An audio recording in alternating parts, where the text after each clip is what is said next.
Assalamualaikum warahmatullahi wabarakatuh. Berikut saya akan mempresentasikan rencana pembelajaran mata pelajaran IPA kelas 3 SD materi makhluk hidup dan ciri-cirinya yang disusun sesuai format kurikulum Merdeka. RPP ini ditunjukkan untuk kelas 3 fase B dengan akumulasi waktu 2 jam pembelajaran atau 1 kali pertemuan. Bagian A, tujuan pembelajaran.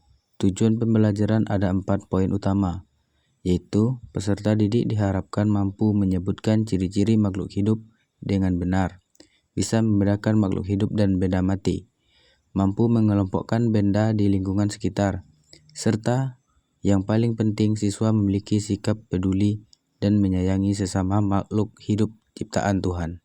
Bagian B, profil pembelajaran Pancasila.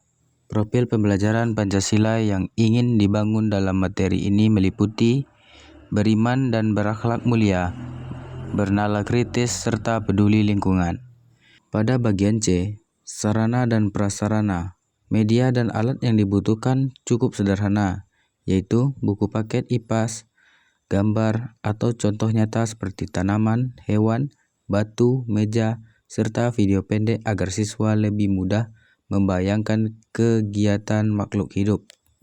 Berikutnya adalah yaitu komponen esensial materi intinya berisi tentang ciri-ciri makhluk hidup yaitu bernapas, bergerak, tumbuh, berkembang biak, memerlukan makanan dan air, serta peka terhadap rangsangan. Selain itu, siswa juga diajarkan cara membedakan makhluk hidup dengan benda mati berdasarkan ciri-ciri tersebut.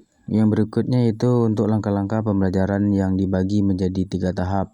Yang pertama itu kegiatan pendahuluan 15 menit. Kita mulai dengan salam, doa, dan mengecek kehadiran. Lalu kita bangkitkan rasa ingin tahu siswa dengan memperlihatkan benda-benda nyata di depan kelas, seperti pot bunga, kucing, batu, dan buku.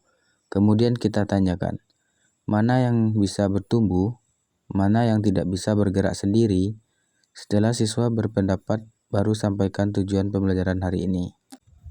Kemudian, kegiatan kedua itu kegiatan inti 50 menit. Di sini saya gunakan pendekatan spesifik melalui 4 kegiatan, yaitu yang pertama, mengamati dan menanya. Siswa mengamati gambar atau benda yang ada, lalu dibimbing bertanya, misal, mengapa kucing bisa bergerak, tapi batu tidak bisa? Yang kedua itu menggali informasi. Guru menjelaskan ciri-ciri makhluk hidup satu persatu secara sederhana dan konkret. Mulai dari bernapas, manusia pakai hidung, ikan pakai insang, tumbuhan pakai mulut daun, serta bergerak, hewan berpindah tempat, tumbuhan mengikuti cahaya matahari. Juga dijelaskan soal tumbuh, butuh makanan, berkembang biak, dan peka rangsangan dengan contoh yang mudah dipahami siswa. Yang ketiga itu membandingkan makhluk hidup dan benda mati.